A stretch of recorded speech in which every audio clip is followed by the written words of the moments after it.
so if people have questions, head over to where the mic is and sort of start drifting that way. And we'll try and figure out how to do something. Oh my God, there's people all the way up there fighting gravity. Hello. I didn't even know you existed. The mic's down here. I'm sorry. Right. Okay, afternoon, Neil. Okay, my name is Aloysius. That's Aloysius for the Welsh pronunciation. Okay. Right. Okay, about a year or two ago, there was a TV show.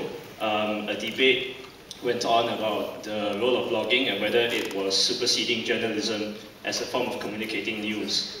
Having been in journalism and now as a prolific blogger, what's your take on that? I think blogging is something else. And I think it would be a very, very bad thing if newspapers died and news gathering was replaced by blogging, because at the end of the day, most blogging is commentary. Blogging is those things that you get in newspapers where, you know, somebody gets to write about the interesting thing that they did that day, or pontificate about what the government is doing. But very, very little blogging is somebody actually going down and being there in person and coming back and saying, this is what happened. You couldn't get the kind of, you know, there are places that news gathering has changed the world. Probably the biggest and most obvious of those would be the downfall of Richard M. Nixon. You know, the story as recounted in All the President's Men, where Woodward and Bernstein, investigating a tiny little burglary at the Watergate Hotel, suddenly kept following the thing for 8 months and pulling strings and brought down the presidency.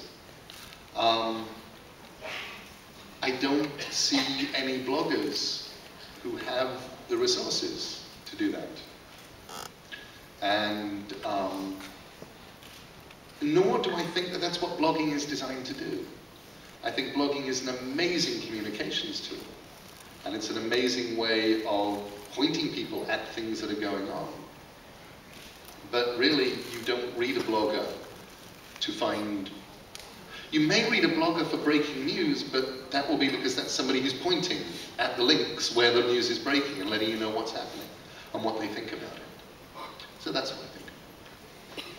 And on the graphic novels, now that Marvel Man, the fiasco is over, could we expect to see anything new from you soon? I don't know. I'm going out to, I'm having talks right now with Marvel, who have acquired the rights to Marvel Man from Mick Anglo, the creator. And we'll be going out to New York in December to spend a day or two with Joe Quesada and the Marvel people and find out. I have no idea what their plans are.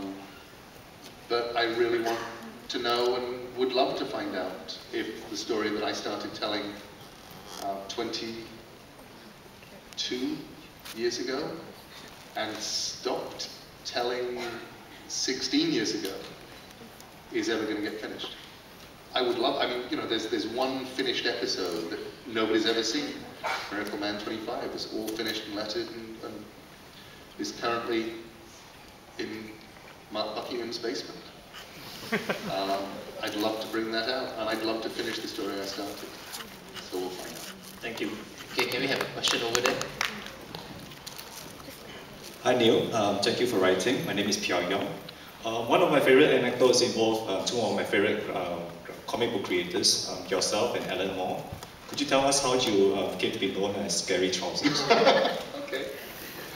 Alan Moore is, as you probably all know, a very, very big and hairy comics creator. And I was in Northampton. I got up to see Alan. Alan rarely, occasionally I'll bump into, you know, be in London and we'll see each other, but mostly, if you want to go to see Alan, you go to see Alan. You go up to Northampton. And we got out to dinner. Now I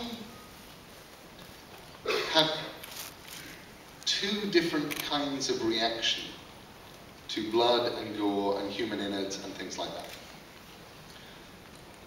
If I'm writing about it, I can get absolutely fascinated in a completely detached way, which is just enthusiastic.